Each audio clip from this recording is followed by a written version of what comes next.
إن الحمد لله نستعينه ونستغفره ونؤمن به ونتوكل عليه ونعوذ به من شرور أنفسنا ومن سيئات أعمالنا من يهد الله فلا مضل له ومن يضلل فلا هادي له أشهد أن لا إله إلا الله وأشهد أن سيدنا ونبينا وشافينا ومولانا محمدا عبده ورسوله قال الله تعالى في كتابه الكريم أعوذ بالله من الشيطان الرجيم بسم الله الرحمن الرحيم ومن أحسن قولا ممن دعا إلى الله وآمن صالحا وقال إنني من المسلمين. Yang artinya Allah berfirman, tidak ada suatu perkataan yang lebih baik. Kalau Allah sudah mengatakan tidak ada perkataan yang lebih baik, maka tidak ada yang lebih baik. Da'a ilallah, kecuali mengenalkan manusia kepada Allah. Wa qala Rasulullah sallallahu alaihi wasallam, la yalijanna ahadun shalla qabla syamsi wa qabla ghurubiha, yakni al-fajr wal asr. Nabi bersabda yang artinya tidak akan dimasukkan neraka. Ya, tidak akan dimasukkan neraka, kata Nabi, di antara kalian apabila kalian mampu menjaga sholatnya sebelum terbitnya matahari, yaitu sholat subuh, dan mampu menjaga sholatnya sebelum terbenamnya matahari, yaitu sholat asar. Dalam Sahih Bukhari dikatakan, barang siapa yang mampu menjaga kedua sholat yang dingin, dakhalal jannah, jaminannya surga. Mudah-mudahan Allah Subhanahu wa Ta'ala senantiasa yang memberikan kita hidayahnya, sehingga diistiqomahkan sampai akhir hayat kita, sehingga kita mati dalam keadaan husnul khatimah. Amin. Bapak-bapak jamaah subuh rahimakumullah yang dimuliakan Allah Subhanahu wa Ta'ala, tidak ada yang lebih penting dalam kehidupan manusia kecuali perkara agama. Saking pentingnya agama dalam kehidupan manusia, Allah Subhanahu wa Ta'ala telah menghantarkan 124.000 nabi di atas permukaan bumi ini. 313 rasul, yang wajib kita ketahui hanya 25 saja. Dan seluruh nabi dan rasul dihantar di muka bumi ini untuk satu maksud. Nggak ada dua maksud. Satu maksud tersebut apa? Agar dalam setiap diri manusia ini punya agama. Itu saja. Siapapun orangnya, kalau dia punya agama, pasti, bukan mudah-mudahan, pasti Allah akan bahagiakan dunia sampai akhir. Tapi sebaliknya sekalian, siapapun orangnya, baik dia orang kota, orang desa, rakyat, pejabat, kaya, miskin, kalau gak punya agama dalam kehidupannya, maka Allah akan datangkan kesusahan dunia dan akhirat. Ma'isyatan dongka, Allah akan datangkan kehidupan yang susah, kehidupan yang sempit, ya. Jadi hadirin rahimakumullah, ulama bagi tahu, kalau untuk melihat seseorang itu bahagia dan tidaknya dalam kehidupan di dunia ini, sesungguhnya mudah. Lihat saja kedudukan agama dalam kehidupannya. Kalau seandainya kita hidup di dunia ini amalkan agama 50% aja, nggak usah banyak-banyak, 50% aja, maka Allah akan berikan kebahagiaan dalam kehidupan kita 50% juga, Pak. Yang 50%-nya kemana? Susah. Ibarat kita punya mobil Pajero, ya, baru kita bawa itu mobil, tapi separuh badan kita di dalam, separuh badan kita di luar, miring bawahnya, enak nggak kira-kira? Sampai mati nggak enak sekali.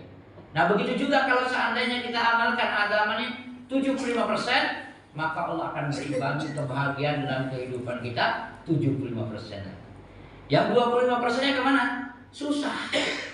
Maka ada orang mengamalkan agama masih susah dalam kehidupannya karena belum sempurna mengamalkan agama, baru 75%. Kalau seandainya kata ulama kita amalkan ini agama 100%, seluruh perintah Allah dilaksanakan, larangan Allah ditinggalkan, sunnah Nabi dihidupkan, larangan Nabi ditinggalkan, sempurna dia amalkan agama, maka sempurna juga Allah akan datangkan kebahagiaan dunia sampai akhirat.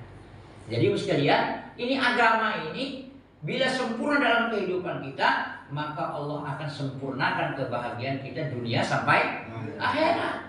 Ya. Maka seluruh nabi dan rasul dihantar di muka bumi ini bagaimana dalam setiap diri manusia ini punya agama yang sempurna, itu saja. Ya. Kenapa? Kalau orang punya agama yang sempurna, maka Allah akan bahagiakan hidupnya di dunia sampai akhirat. Hatta dia di dunia ini gak punya apa-apa, ya. Pangkat gak punya, jabatan gak punya, harta gak punya, ya kan? Istri gak punya, ya kan? Anak gak punya, tapi punya agama yang sempurna dalam kehidupannya, maka Allah akan bahagiakan dunia sampai akhirat. Nah, agama yang sempurna itulah sekalian yang harus wujud dalam kehidupan kita.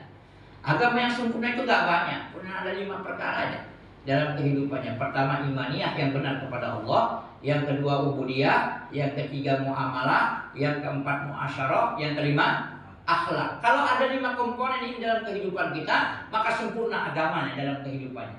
Tapi kalau baru sudah syahadat, dia sholat, sudah sholat dia puasa, sudah puasa dia zakat, sudah zakat dia haji, ini belum sempurna agamanya, Pak. Ini baru sempurna ubudiyahnya. Sedangkan kesempurnaan agama itu 5. Imaniyah yang benar kepada Allah. Nah, iman inilah yang harus sempurna dalam kehidupan manusia. Kenapa? Di dalam Al-Quran dijelaskan oleh Allah, ada satu dosa bila dibawa sampai mati gak ada ampun. Nah, dosa apa itu? Dosa syirik. Ya. Dosa syirik ini dosa bila dibawa sampai mati gak ada ampun. Kalau dosa zina masih ada ampunan. Ya, dosa mencuri masih ada ampunan. Tapi dosa syirik gak ada ampunan. Ya. Maka sangat penting setiap diri kita ini menyempurnakan iman sampai-sampai kalau ada khotbah Jumat. Di sini ada khotbah Jumat. Ada ya? Ada khotbah Jumat tidak memasukkan salah satu ayat, ya ayyuhalladzina amanu ittaqullaha haqqa tuqatih wa la tamutunna illa wa antum muslimun. Tidak dimasukkan itu salah satu ayat itu, maka batal itu khotbah. Kenapa? Sekalian, karena menjadi rukun di dalam khotbah. Apa maksudnya? Kata ulama, agar setiap diri orang beriman menyempurnakan tauhidnya, imannya kepada Allah. Ya. Tidak bergerak suatu benda dari tempatnya ke tempat yang lain sekalian, kecuali digerakkan oleh Allah. Bahkan bergugurnya satu daun dari dahannya bukan karena menguning, tapi digugurkan oleh Allah. Bahkan berkedipnya mata seseorang bukan karena punya mata, karena dikedipkan oleh Allah. Bahkan diri kita masing-masing bisa datang dari rumah menuju masjid. Ini bukan karena kehebatan kita, kesehatan kita, kekuatan kita, karena didatangkan oleh Allah. Maka kalau ada hayya 'alas shalah, maka sunnah menjawab dengan la haula wala quwwata illa billah. Tidak ada daya upaya kecuali pertolongan Allah. Maka hadirin kita harus yakin sempurna nih. Kepada gerak-gerik yang kita buat ini semua atas kendali Allah. Hadirin rahimakumullah yang dimuliakan Allah Subhanahu wa taala, maka luruskan keyakinan kita hanya kepada Allah. Maka standar hidup, standar yakin ini adalah standarnya Rasulullah. Maka atiullah, atiur Rasul, taat kepada Allah, taat kepada Rasul. Maka penting bagaimana standar mengamalkan ini agama Rasulullah. Karena Rasulullah ini satu-satunya manusia, satu-satunya manusia Allah telah ridho, telah Allah ampunkan segala dosa yang belum dia lakukan, apapun yang telah dia lakukan. Karena Rasul terpelihara dari semenjak dia masih dalam kandungan, bahkan masih di dalam ruhnya sudah terjaga. Bahkan dunia ini diciptakan karena nur daripada nur Nabi kita Muhammad sallallahu alaihi wasallam. Maka Rasul ini Masya Allah, manusia yang telah mendapat ridha Allah, bahkan bukan saja amalannya sudah Allah ridhokan, jasadnya pun Allah telah ridho kepada Rasulullah. Suatu ketika itu sahabat membekam Nabi, Pak. Membekam Nabi. Setelah dibekam Nabi itu darahnya terkumpul. Kata Rasulullah, hai sahabatku, buanglah darahku di tempat yang jauh. Jangan sampai ada yang terlihat oleh seseorang. Maka sahabat tadi bawa itu darah Nabi, sudah jauh sama sahabat itu bukan dibuang, diminum. Setelah diminum pulang, sahabat tadi datang menemui Rasulullah. Maka ditanya oleh Rasulullah, hai sahabatku, sudah kau buang darahku? Sudah ya Rasulullah, di tempat yang tersembunyi dan tidak ada satu orang pun makhlukmu yang tahu kecuali Allah. Kaget Rasulullah, dibuang kemana hai sahabatku darahku itu? Aku minum ya Rasulullah. Apa kata Rasulullah? Sungguh jika darahku bersatu dengan darah seseorang, haram atasnya jasadnya dari api neraka Allah Subhanahu wa taala. Subhanallah. Ini Rasulullah, Pak, ya kan? Apalagi amalnya itu darah Nabi, ya kan? Walaupun berbeda pendapat apa darah kotor atau bukan. Sebelum kata ulama bukan darah kotor. Ini untuk membuktikan, tunjuk, ajar kepada umat ini caranya bagaimana untuk dapat sembuh dari segala penyakit itu. Maka dengan bekam, Pak. Maka bekam ini salah satu sunnah Rasulullah Sallallahu Alaihi Wasallam. Ya. Bahkan ada yang mengatakan 4 bulan sekali harus berbekam, ada yang 6 bulan sekali boleh, ya kan? Karena harus sekalian, karena ada hemat ini cara Nabi mengajarkan kepada umat ini untuk bagaimana berobat cara baginda Rasulullah Sallallahu Alaihi Wasallam. Karena apa? Sekarang banyak orang sudah jauh dari sunnah Nabi, ya. Banyak sudah meninggalkan aja apa itu kehidupan cara Nabi. Padahal orang yang menghidupkan sunnah Nabi ini telah mendapatkan ampunan dari Allah, ya. Sudah mendapatkan ridha Allah, bahkan jaminan surga bagi orang yang menghidupkan sunnah Nabi. Man ahya sunnati faqad ahabani wa man ahabani kana ma'i fil jannah. Barang siapa, kata Nabi, yang menghidupkan sunnahku, tandanya cinta kepadaku. Barang siapa yang cinta kepadaku akan masuk surga bersamaku, kata Nabi. Ini sekalian, ya. Ini pentingnya sunnah. Pernah suatu ketika, ini babul nuzul ayat turun. Suatu ketika itu Rasulullah didatangi oleh Arab gunung. Arab gunung itu Arab yang tinggal di gunung, ya. Kalau di sini gunung mana yang paling dekat? Gunung Sulah lagi, ya. Datanglah orang Arab gunung tadi, ya kan, menemui Rasulullah, ya. Sampai di kota, ya kan, berkata kepada Rasulullah itu orang Arab gunung, ya Muhammad, kan, nggak mau mengenal Rasulullah, gengsi, ya kan. Aku mau beriman kepada Allah, tapi nggak mau ikut cara engkau, ya. Mau taat kepada Allah, tapi nggak mau ingin menghidupkan sunnah engkau. Gara-gara ada satu orang, ya, ada satu orang gunung yang mau beriman kepada Allah, tapi gak ikut cara Rasulullah, gak mau menghidupkan sunnah Nabi. Maka turun satu firman Allah. Qul in kuntum tuhibbunallah fattabi'uni yuhibbukumullah wa yaghfir lakum dzunubakum wallahu ghafurur rahim. Katakanlah hai Muhammad, kata Allah kepada orang gunung itu, dan kepada kita semua yang hadir di sini, ya, itu tafsirnya, ya. Bila jikalau benar dia mencintai Allah, fattabi'uni, ikutilah Rasulullah. Niscaya Allah akan mencintainya, niscaya Allah akan mengampunkan dosa-dosanya. Ini kata ulama tafsir, ahli tafsir dalam ayat ini. Orang menghidupkan sunnah Nabi, orang yang menghidupkan sunnah Nabi belum minta ampun atas dosa-dosanya, Allah telah mengampunkan dosanya. Amin, ya. Balik sebaliknya dalam ahli tafsir tersebut, barang siapa yang tidak menghidupkan sunnah Nabi, bahkan menyepelekan sunnah Nabi, ya, mencemooh. Apa mencemooh? Dia mencemooh, ya. Itu masuk ke dalam sunnah, dikerjakan dapat pahala, nggak dikerjakan juga nggak apa-apa. Kalau ada Rasulullah di depannya, di depan kita ngomong kayak gitu, sakit hati kan Rasulullah? Orang yang disakit hatikan oleh Rasulullah sekalian, walaupun nangis darah mohon ampun kepada Allah, Allah tidak ampunkan dosanya sekalian. Maka penting sekalian, standar hidup adalah Rasulullah Sallallahu Alaihi Wasallam. Setelah itu sekalian, orang beriman, setelah beriman kepada Allah dan beriman kepada Rasulullah, maka standar yang kedua adalah bagaimana setiap orang ini menjaga satu perintah, yang mana perintah ini yang sangat tinggi dan tidak ada perintah yang lebih tinggi daripada perkara yang oleh Nabi telah Allah jemput, yaitu perkara sholat. Ya. Kenapa? Bukan puasa, zakat, haji, sholat. Itu yang paling penting. Ya. Sholat ini ibarat kata ulama itu angka 1, Pak. Ya. Yang lain angka 0. Kalau ada 03 berapa jumlahnya? 1000. Oh, 0-nya 3 atau 1000. Ya, 0. Iya. 1. Ya. Saya tambah 0 1 lagi 4 berapa? Iya, terus. Kapan berharga 0? Ketika ada angka 1. Angka 1 itu sholat, puasa 0, ya kan? Udah itu zakat 0, haji 0, jihad 0, ya. Tergantung sholat. Sehingga kata Nabi, awwalu ma yuhasabu bihil abdu yaumal qiyamah as-sholat. Pertama sekali yang akan dituntut, yang akan disoal pada seorang hamba pada hari kiamat perkara sholat. Ya. Kalau sholatnya baik, maka amalnya baik. Jika sholatnya rusak, maka amalnya pun akan rusak. Ini hanya Allah. Bapak sekalian, kalau sholat ini yang benar, sepakat alim ulama, nggak ada khilaf. Di dunia ini Pak, ya, mazhab yang diakui ada berapa? 4. Ada yang lagi? 11 ya. 11 ya. Ada 11 mazhab yang diakui itu. Bahkan ada mazhab yang nggak ada pengikut. Cuman kitab-kitabnya ada yang dipelajari. Ya, yang mutabar ada 4 ya. Sepakat sholat yang benar bagi kaum laki-laki itu syaratnya 3 ya. Kalau nggak ada syarat ini nggak ada harapan diterima ya. Pertama, sholat yang benar bagi kaum laki-laki, pertama di mana azan dikumandangkan. Itu yang pertama. Karena jelas ayatnya, innama ya'muru masajidallah man amana billahi wal yaumil akhir ya. Sesungguhnya hanyalah orang-orang yang memakmurkan masjid-masjid Allah, dialah orang yang beriman kepada Allah dan beriman kepada hari akhir. Yang kedua, sholat yang benar tepat pada waktunya.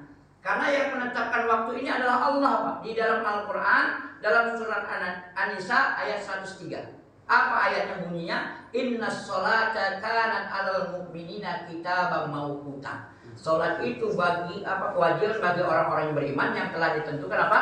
Waktu-waktunya. Ini ayat segera ditulis. Ya, jadwal itu ditulis dan ayatnya ditulis juga. Kenapa? Karena banyak orang salah baca. Bacanya innas sholata kanat 'alal mu'minina kitaban mawquta. Bukan mau kita ya. Sehingga sholat zuhur jam 2 ya. Ada lagi sholat zuhur asar mendekati maghrib, namanya asrif Pak. Iya, selesai sholat asar, assalamualaikum warahmatullahi kanan, assalamualaikum warahmatullahi kiri, azan maghrib. Ya kan, namanya asrif. Ya, digabung, alasannya masya Allah ya, sibuk ya kan. Ini adalah yang teman. Sholat yang tidak tepat pada waktunya salah satu dosa besar kata Nabi.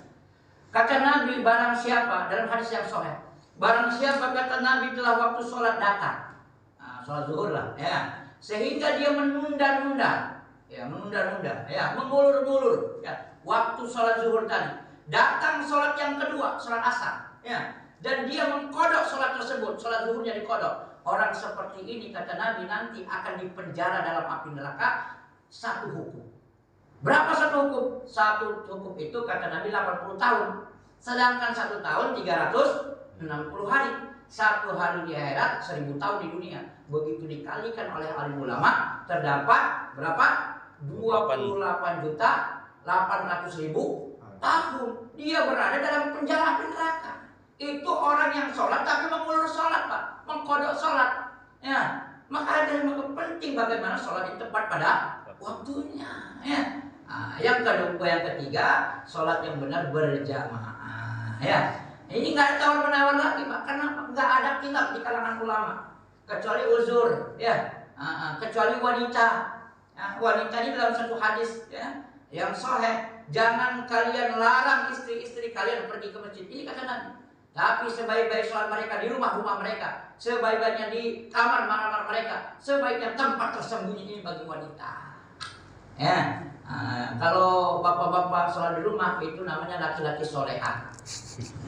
Ya, kalau ibu-ibu ya kan sholat di masjid berarti laki-laki soleh. Ya, masa keras amat ya enggak. Walau kana ala murrah kata Nabi. Sampaikan dari itu walaupun terasa pahit, ya kan? Nabi itu masya Allah orang yang paling lembut terhadap wanita. Karena Bapak sekalian, Nabi itu orang yang paling lembut terhadap mereka. Maka setiap kata-kata kepada wanita itu penuh isyarat, ya, penuh tamsil, ya kan? Manggil istrinya saja apa? Humairah, pipi yang kemerah-merahan, begitu ya. Kalau kita ini kan kasar sama perempuan, Pak ya. Nabi itu masya Allah saking baiknya sama wanita, Pak. Suatu ketika Nabi itu pulang dakwah malam, ketika itu belum ada perintah sholat. Sampai larut malam Nabi pulang mengetuk rumah Khadijah tadi. Assalamualaikum Khadijah, adakah engkau di dalam rumah? Sungguh suamimu telah datang, telah pulang. Nggak ada jawaban. Ketuk lagi agak kuat. Assalamualaikum Fatimah, adakah engkau di dalam rumah? Adakah engkau masih bangun? Aku telah pulang. Sampai 3 kali nggak ada jawaban. Kalau kita kayak mana dia? Tendang pintu, woi. Pulang suami kamu ini. Tapi enggak, Rasulullah langsung membentang sorbannya di depan daripada pintunya, langsung tidur depan pintu, Pak. Subhanallah. Sehingga ketika itu bangun Khadijah malam hari, dilihat tengok kanan nggak ada istri, nggak ada suaminya, maka itu saking gelisahnya Khadijah, dia ambil mantel karena dingin luar biasa ya kan. Belum ada perintah sholat waktu itu, subuh datang ya. Ini Khadijah mau keluar, begitu buka pintu rupanya Rasulullah tidur di depan pintu. Maka dipeluknya, ya Rasulullah, ya suamiku, kenapa kamu nggak ngetuk-ngetuk pintu? Ya Khadijah, bukan nggak ngetuk pintu, 3 kali aku ketuk-ketuk nggak buka. Kalau kita, Pak, Masya Allah bisa melayang itu, buka payoi. Ini rahimahkumullah, maka penting ini ya. Bagaimana kita standar akhlak ini Rasulullah Sallallahu Alaihi Wasallam. Berikutnya sekalian, orang beriman ini harus punya ilmu, ya. Harus punya ilmu mahazikir namanya. Apa itu ilmu? Ilmu ini semua petunjuk yang datangnya daripada Allah Subhanahu wa Ta'ala. Itu ilmu. Maka kata Nabi, barang siapa yang memudahkan langkah kakinya menuju majelis ilmu, maka Allah akan mudahkan langkah kakinya menuju surganya Allah. Karena untuk mendapatkan dunia dengan ilmu, untuk mendapatkan akhirat dengan ilmu. Bahkan untuk mendapatkan kedua-duanya dengan ilmu, Pak. Ya. Kalau tanpa ilmu nggak akan mungkin, Pak. Ya. Untuk jangan urusan akhirat, urusan dunia aja. Kalau nggak ada ilmunya bahaya. Goreng bakwan, ya Bapak suka bakwan kan kalau buka puasa. Itu kalau nggak ada ilmunya bukan jadi bakwan, dia jadi empleng-empleng. Apa empleng-empleng? Kalau di kampung saya Gunung Sugi itu Pak. Ya, saya orang Gunung Sugi asli Pak, orang Lampung ya kan. Kalau Bapak mulai wajah orang Lampung ya orang Lampung asli Pak ya. Kalau Bapak kan macam-macam tuh kan, ada blaster-blasteran ya kan. Lampung asli, Gunung Sugi. Itu Masya Allah ya. Di sana itu sekalian kalau musim apa namanya peceklik itu marut singkong ya, marut singkong ya. Marut singkong itu sekalian kalau anaknya banyak parutannya banyak ya kan. Ketika mau parut banyak mau digoreng itu minyaknya cuma setengah gelas. Kayak mana caranya supaya daripada matang semua pisang singkong parut itu harus ada ilmunya, cara ngambil minyak itu, yaitu dengan celup daun pisang itu disuir-suir, dicelupkan di minyak yang setengah gelas tadi, dionseng-onsengkan di kuali, ya kan? Setelah panas diambil itu parutan singkong ditaruh di situ, dicucuk-cucuk pakai jari nih Pak. Apa maksudnya? Biar cepat panasnya keluar sehingga minyak yang sedikit bisa mematangkan satu empleng-empleng itu satu belahang sekalian. Itu harus ada ilmunya, ya. Apalagi punya agama, ya. Kalau tanpa ilmu sekalian mengamalkan agama nggak akan bisa. Agama kita ini sempurna di sisi Allah, ya. Bagaimana sekalian, ya? Maka penting kita belajar ilmu, ya. Majelis-majelis ilmu dibuat, majelis-majelis cara wudhu, cara sholat itu harus tahu kita. Jangan sampai setiap amalkan agama ini nggak ada ilmunya. Di samping orang banyak ilmu harus banyak berzikir kepada Allah. Karena apa? Orang yang bertambah ilmunya nggak bertambah zikirnya, bukan nambah dekat sama Allah, nambah jauh. Maka penting ilmu ini kata ulama untuk bagaimana meningkatkan zikir kita kepada Allah. Ya, karena orang yang bertambah ilmunya nggak bertambah zikirnya, bukan nambah dekat, nambah jauh. Maka ada ulama su dalam kitab Al-Ghazali itu ulama su. Ulama su ini kata ulama ilmunya banyak, tapi kerjanya nyalahin orang Pak. Ya. Ini bid'ah, ini bid'ah, ini bid'ah, Masya Allah. Ini masuk neraka, semua kali masuk neraka. Ini bahaya Pak. Ilmu itu kata ulama untuk menambah diri kita dekat sama Allah. Yang berikutnya sekalian, orang beriman juga harus punya hubungan baik dengan manusia. Ya, atiullah, atiur Rasul. Ya, udah itu hablum minallah, hablum minannas. Kenapa? Kalau orang itu ada hubungan baik dengan Allah, tapi sama manusia nggak baik, kata Nabi orang ini tidak akan pernah mencium baunya surga. Pernah satu ketika sekalian, Rasulullah itu mencium Hajar Aswad. Nah, mencium Hajar Aswad, sangat mulia kau Hajar Aswad, sangat mulia kau Hajar Aswad. Tapi kata Nabi, barang siapa yang menyakiti hati saudara Muslim, sungguh dosanya lebih besar daripada menghancurkan Ka'bah. Ini hal yang banyak kaum muslimin ya, mungkin di arah kita ya, hubungannya baik dengan Allah, sholat rajin, puasa rajin, tapi sama kawan nggak akur, ya, sama tetangga nggak akur, sama kaum muslimin saling menghujat, ya kan, saling menjelekkan, saling merendahkan. Kata Nabi orang seperti ini nggak akan mencium baunya surga. Maka perbaiki hubungan sesama orang beriman. Hadirin Allah, kenapa? Karena penting. Karena orang ini sekalian kalau hubungan baik dengan Allah tapi sesama manusia, masya Allah ya, saling menghina, saling menghibah. Apa itu ghibah? Ghibah ini satu dosa kata Nabi yang lebih besar dosanya daripada berzina dengan ibu kandung sebanyak 36 kali. Apa itu ghibah? Ghibah ini membicarakan keburukan saudara muslim kita. Yang kita bicarakan itu adanya, memang adanya pada diri dia, itu ghibah. Kalau nggak ada namanya apa ya? Fitnah lebih kejam daripada membunuh. Di mana-mana sekalian. Ya, sekarang kita masya Allah, ya lisan luas mata, nggak bertulang, tapi masya Allah, ya kalau sudah dia menyakitkan orang bisa sedunia sakit Pak. Sepreman-premannya orang Pak, segalak-galaknya orang, paling kalau dia duel satu orang dua orang aja yang sakit ya kan. Tapi kalau lisan sudah menyakitkan Pak, sekali ngomong senegara, sedunia bahkan. Maka jaga lisannya, jaga lisan. Kata Nabi, barang siapa menjaga lisannya dan kemaluannya, dengan jaminanku kata Nabi akan mendapatkan pertolongan syafaatku pada hari kiamat. Siapa ya Rasulullah orang baik? Orang baik ini yang ceritanya baik-baik, orang baik kata Nabi.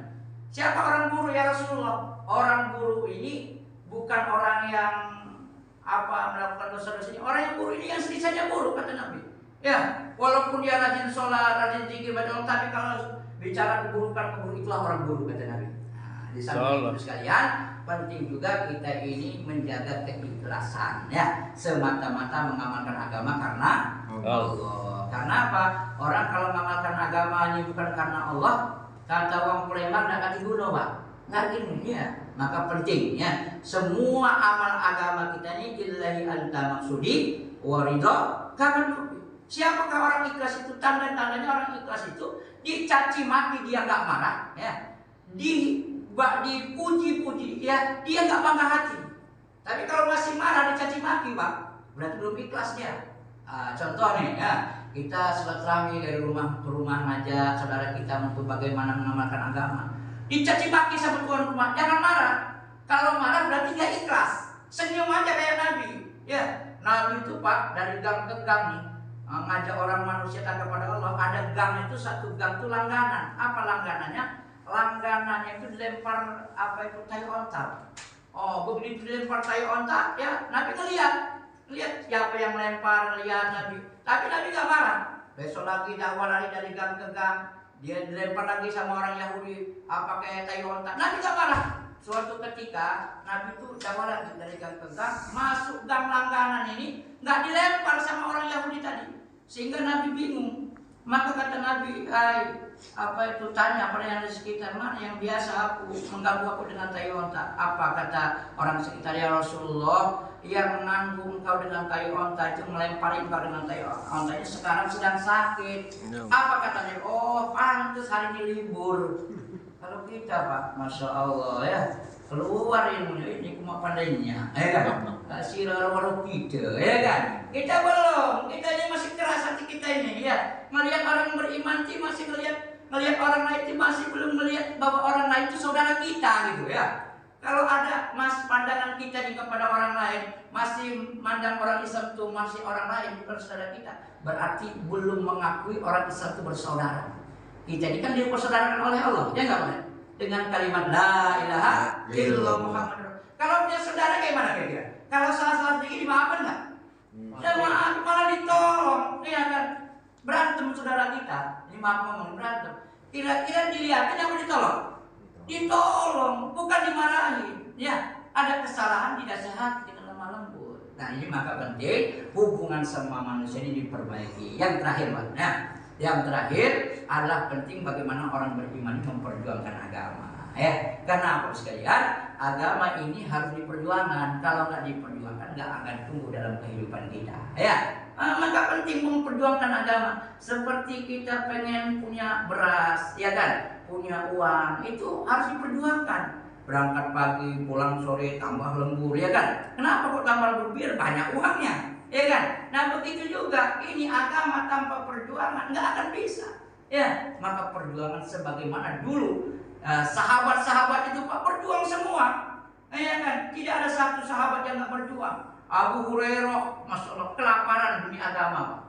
Rasulullah habis hartanya untuk agama. Bahkan Khadijah radhiyallahu anha, istri kesayangan Nabi yang pertama, ya, Itu luar biasa Pak. Bagaimana itu Rasulullah itu mempunyai istri yang hartanya ketika itu banyak, habis-habisan untuk memperjuangkan agama, menyokong Nabi memperjuangkan agama. Siang malam Nabi menggunakan harta Khadijah, sampai-sampai Pak harta Khadijah itu sudah habis. Baju-baju Khadijah sampai bertambalan 13 tambalan. Riwayatnya 12 tambalan. Ketika pulang larut malam, ya kan? Nabi senantiasa disambut Khadijah. Suatu ketika setelah pagi-pagi dakwah, ya sampai siang, ya kan, sampai sore Nabi baru balik, ya kan. Begitu sudah capek Nabi, dalam keadaan pakaian Nabi itu semua berlumuran daripada kotoran-kotoran sekalian, debu-debu, ya kan. Karena di Mekah itu Pak luar biasa kalau musim panas dia, debunya Masya Allah ya. Ya ada yang makemelek. Ketika pulang masuk ke dalam rumah Khadijah, disambut oleh Khadijah, sehingga saking capeknya Rasulullah nggak sempat tidur di kamar, tidur di pangkuan Rasulullah, ya di pangkuan Khadijah Rasulullah. Sudah tidur lelap, nampak pulas. Khadijah dipandangnya Rasulullah, dipandang. Begitu mandang Rasulullah, tak terasa air mata Khadijah ini menetes mengenai pipi Nabi, ya. Begitu air mata Khadijah mengenai pipi Nabi, terasa hangat pipi Nabi ini. Maka bangunlah ini Rasulullah ini melihat Khadijah sudah berlinangan air mata. Hai istriku, kenapa engkau menangis? Apakah engkau menyesal bersuamikan aku Muhammad yang dulu kamu kaya raya, bangsawan di Mekah ini? Ya. Apakah kamu menyesal bersuamikan aku? Ya. Dulu kamu punya segala-galanya, sekarang hartamu sudah habis, ya kan? Pakaianmu sudah Masya Allah bertambah-tambah. Apa kata Khadijah? Hai suamiku, hai ya Rasulullah, aku bukan menyesal bersuamikan engkau, tapi aku berpikir aku ini sudah gak punya apa-apa lagi. Memang benar aku dulu bangsawan, hartaku banyak, tapi aku sekarang gak punya apa-apa lagi untuk menyokong perjuangan agama yang kamu buat. Ya, kamu siang dakwah, siang malam dakwah ngajak manusia kepada Allah. Sampai saat ini belum ada orang banyak mengikuti engkau ya Rasulullah. Tapi hartaku sudah habis untuk menyokong perjuangan engkau. Tapi aku sudah gak punya harta lagi untuk membantu engkau dalam perjuangan ya Rasulullah. Aku berpikir ya Rasulullah, nanti seandainya aku telah meninggal duluan dan engkau ya Rasulullah masih sibuk mengajak manusia kepada Allah, dan ketika itu engkau akan berdakwah melewati satu pulau dan tidak ada rakit yang mau dirakit, tidak ada pohon yang mau dirakit, aku rela ya Rasulullah, engkau gali kuburku itu, ambil tulang-tulangku dan engkau rakit tulangku itu menjadi sampan untuk engkau naiki rakit itu dan engkau sampaikan agama pada setiap manusia di muka ini. Ini ada sehingga Khadijah langsung berpelukan dengan Rasulullah. Siang malam Rasulullah tidak bisa tidur Pak. Siang malam Rasulullah menangis untuk memikirkan bagaimana setiap hati-hati manusia punya agama. Maka untuk perkara itu Pak, alhamdulillah ini kawan-kawan sekalian ya, datang dari berbagai daerah ya yang ada di sekitar Bandar Lampung ini sekalian ya, telah belajar bagaimana mewujudkan ini agama ya. Pertama dalam kehidupan kita ya, kedua keluarga kita, yang ketiga dalam setiap hati-hati manusia sekalian. Maka memang butuh perjuangan Pak. Ya, butuh perjuangan. Nabi saja yang didampingi oleh para malaikat datang ke kota Taif. Ya, itu jalan kaki Pak. Dari Mekah ke Taif itu, Masya Allah jauhnya sekalian, berkilo-kilo, ya kan? Sampai Taif dakwah ngajak manusia kepada Allah, datang kepada kepala suku. Tapi ditolak. Datang sama orang kaya, ditolak. Datang sama orang miskin, ditolak. Datang sama pengangguran, ditolak. Sampai-sampai kata penghulu daripada kota Taif tersebut, mengumpulkan pemuda-pemuda yang kuat, diperintahkan pemuda yang kuat tadi bawa batu semua, membawa batu semua, sudah itu mengusir Rasulullah dengan batu tadi, dilemparlah batu yang besar, bukan kecil Pak, sebesar gegam ini Pak, ya, dilempar, hai Muhammad, pergilah engkau dari kota Taif ini. Batu bertubi-tubi sampai mengenai tubuh Nabi, dan setiap batu yang mengenai tubuh Nabi langsung biru Pak. Dari biru tersebut keluar darah, sakitnya luar biasa. Itu Rasulullah Pak, ya, yang lalat belum pernah tertempel di tubuh Rasulullah. Ya, itu gara-gara agama Rasulullah rela dilempari oleh orang-orang Taif dengan batu Pak. Subhanallah, itu Nabi apalagi kita Pak. Ya, itu Nabi, sehingga malaikat yang gak punya perasaan nafsu yang geram, Masya Allah, ketika itu, ya kan, ikut geram Pak. Ya, penjaga-penjaga gunung, malaikat penjaga gunung nawarin jasa. Ya Rasulullah, ya kami ini malaikat penjaga-penjaga gunung, ya siap melaksanakan perintah yang kau perintah. Seandainya kau perintahkan kami, malaikat penjaga gunung, untuk membalikan kedua Taif ini, ya kan, dengan gunung-gunung yang di sekitar, maka kami siap melakukannya. Apa kata Rasulullah? Hai malaikat, aku Masya Allah berharapnya mudah-mudahan anak cucu mereka nanti mengenal Allah. Sekarang mereka belum mau, tapi mudah-mudahan suatu saat nanti orang Taif semuanya beriman kepada Allah. Terbukti sekalian, ada beberapa tahun yang lalu orang Taif datang ke Indonesia di dakwah. Mereka katakan, seandainya Rasulullah ya ketika itu mengambil tawaran para malaikat untuk membalikan Taif, niscaya anak cucu kami belum tidak ada di kota Taif ketika itu. Maka untuk itu sekalian, Masya Allah ya, mudah-mudahan Allah Subhanahu wa Ta'ala memberikan kita semua kepahaman dengan agama sehingga mati dalam keadaan sempurna iman dan amal sekalian. Selamat ya, ada benar datang dari Allah, kehilapan datang dari kami. Saya mohon maaf ya, saya ini dari Langkapura ya, jauh-jauh sini semata-mata karena Allah sekalian ya, bukan karena yang lain Pak ya. Kalau agak dibayar agak mahal nih Pak, internasional ya. Tapi ini Masya Allah ya, berjuang itu bi amwalikum wa anfusikum, harta dan diri, bukan wanita ya. Walaupun diterima bayaran boleh-boleh aja, halal ya kan. Tapi Nabi itu ia datang ke kota Taif, datang ke tempat berbagai daerah ya kan, itu dengan harta dan diri. Hartanya habis, dirinya Masya Allah menderita ya kan. 80 sahabat dikirim daripada Umar bin Khattab. Sebenarnya dikirim Rasulullah itu Pak, ketika Rasul meninggal, ini pasukan yang dikirim ke Cina itu tertunda. Maka dikirimlah zaman Umar bin Khattab ke Cina 80 lebih Pak, sampai Cina hanya 4-5 orang saja. Yang lain telah meninggal syahid dalam medan perjalanan sekalian. Karena lama jalan kaki. Ini ya kan berbulan-bulan ya kan, sampai ke Cina, dakwah di Cina yang orangnya hanya 4-5 orang itu bisa mengisalkan separuh Cina. Subhanallah. Sehingga Islam belum berkembang di Indonesia, di Cina sudah. Maka untuk itu sekalian, alhamdulillah ya, kami Masya Allah mungkin berapa hari lagi di sini ya? 2 hari lagi Masya Allah ya, kami boleh ya, kami nanti ketika pindah boleh bapak-bapak ikut ya, gratis, nggak bayar ya. Karena semuanya ini kita butuh agama Pak ya, butuh walaupun sudah belajar, sudah mondok, sudah banyak paham agama ya, butuh namanya perjuangan untuk agama agar diri kita, keluarga kita selamat dan setiap orang di muka bumi selamat dari azabnya Allah, mati membawa agama yang sempurna. Insyaallah sekalian, ini dapat kami sampaikan ya. Siapa yang siap 4 bulan? Kalau sekalian, masalah ya, yang paling banyak dosa itu orang yang paling banyak bicara Pak. Nah di sini yang paling banyak bicara siapa? Ya saya, ya banyak dosa ya kan. Mohon dibukakan pintu maafnya selebar-lebarnya ya kan. Sampaikan kepada saudara-saudara kita ya yang tersinggung, Masya Allah ya, ini bahaya Pak ya kan. Kalau tersinggung untuk agama ini bahaya. Di zaman Nabi tantangan siapa lawannya? Allah Subhanahu wa Ta'ala sekalian ya. Kalau kita urusan dunia paling manusia sama manusia ya kan. Kalau untuk agama nih Pak, lawannya bukan kita Pak. Siapa? Allah Subhanahu wa Ta'ala ya. Maka ridho, yang penting ridho ya. Kalau kita ridho, siapa yang menolong Allah? Kenapa? Kita intan surullah yansurkum wa yusabbit aqdam damak. Ya, jika bantu agama Allah akan bantu kalian. Urusan dunia dan akhirat ini. Itu yang dapat kami sampaikan, lebih kurang kami mohon maaf. Untuk sempurna majelis kita tutup dengan doa kepada majelis. Subhanakallahumma wa bihamdika asyhadu an la ilaha illa anta astaghfiruka wa atubu ilaik. Assalamualaikum warahmatullahi wabarakatuh.